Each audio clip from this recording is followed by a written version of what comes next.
so excited to collab again.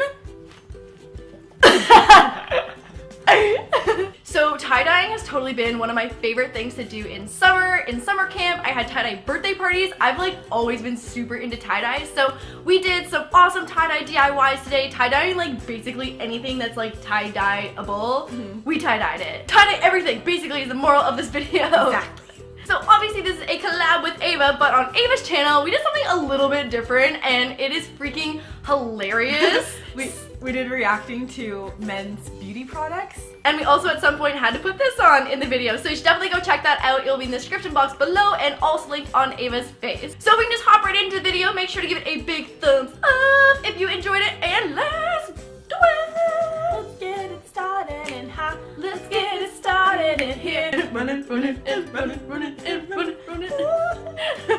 So for the bikini top or bralette, I'm just doing the super classic tie-dye technique that I feel like everyone has done at some point or like learned at summer camp. So I'm just bunching and rolling bits of the fabric and tying it off with elastics, making sure that each one is pretty tight so we get that tie-dye effect we want. And just a tip, and this is funny, but I'm serious, so think about nipple and bunching placement so you don't end up like making circles right around your nipples. Just trying to help a sister out here. So anyways, go ahead and tie off as many sections as you would like, and there's literally no right or wrong way to do this. And then with my tie-dye kit bottles that already have the pigment in them, I just have to add water and do my thing. And sometimes different types of fabric need to get a little saturated before they'll accept anything wet, so I'm just squeezing the dye into the bralette so it soaks in, and once I'm done, I'm just gonna let it hang out for the day so the dye can fully set before washing it out. This is my fight song, take back my life song, prove I'm alright song.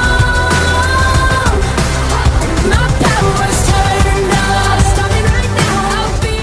Next for the pillowcase or tapestry, which I also made, and this design is one of my favorites. So all I'm going to do is pinch the middle of the pillowcase and start twisting all the fabric in the same direction, making sure to keep the center super pinched so you don't lose it. And then to make sure we keep that spiral in place, I'm going to be using elastics in 3 different places and basically sectioning off the circle into 6 wedges so we can divide up the color. And I also double elasticed each section, making sure each one was super tight so you can try and stop as much dye spreading as possible. So once all your elastics are on and you have your wedges, and you can totally do 4 elastics to make 8 wedges or 5 for 10 wedges, especially if you're working with something a little bigger like the bed sheet for a tapestry. But I just went with 6 since I wanted to use 3 colors. So now with the dye, I'm just using each wedge as a guide for where I want to place each color. So I did the 2 pink wedges across from each other so that when we take it all out, the spiral will kind of have the pinks across from each other in the spiral and look super cute when we take it all out. And again, you can totally tell how much better this fabric accepts the dye, so it's seriously so different depending on what kind of fabric you're using. So go ahead and cover each wedge with dye so it's super saturated, and I let my tapestry hang out for almost 24 hours before washing it out, and my pillowcase just for the day. Yeah, she's kinda hot though.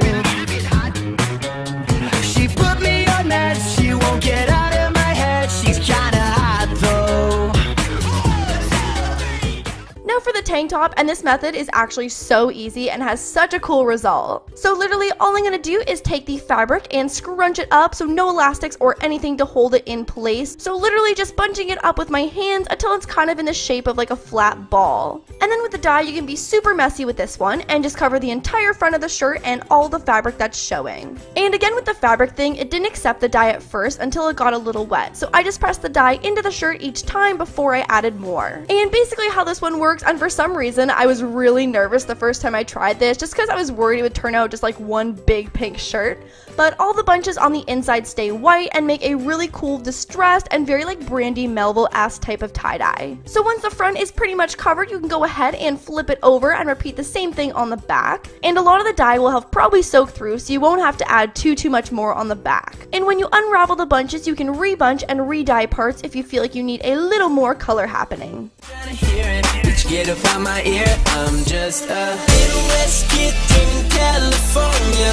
One-way ticket 'cause I had to show ya. Flow so sick, make you catch pneumonia. I'm never going home. And now for the dip dye size shorts, so I'm just adding the extra dye pigment that came with my tie-dye kit into 2 separate buckets. And I decided to go with pink and blue so that when they overlapped, I would get a super nice purpley color in the middle. Next, I'm going to add water to each bucket, and to be completely honest, I totally just winged this part and YOLO'd it with how much water and how much dye pigment I added. But basically, if your mixture isn't super strong, you'll just have to leave your shorts in the water for a little bit longer than I did. And then with my white shorts, and you can totally also bleach jean shorts to get them white first and do the same thing. So basically, all I'm going to do is go back and forth between dipping the top of the shorts into the pink bucket, wring out the extra water, flip them over, and dip the bottom half of the shorts into the blue bucket. And at first, the line where the colors overlap is going to be really harsh, so that's why I'm going back and forth between colors, because you'll notice that eventually it turns into a super nice faded ombre. And once you're happy with your shorts and done going back and forth between colors, go ahead and wring out as much excess water as you can before letting them hang out for a day so the dye can fully set. And just a few final tips, and I'll also have these in the description box, but make sure you rinse out your dyed item until the water runs clear before putting it into the laundry. And I always wash them with towels too for the first time, just to be safe. It's the dirty work. Somebody's gotta do it. Dirty work. So we're getting into it. Dirty work. Go and put your body good. You know it ain't no. So I hope you guys enjoyed the video. Make sure to give it a big thumbs up if you enjoyed it, and make sure to check out Ava's reaction video.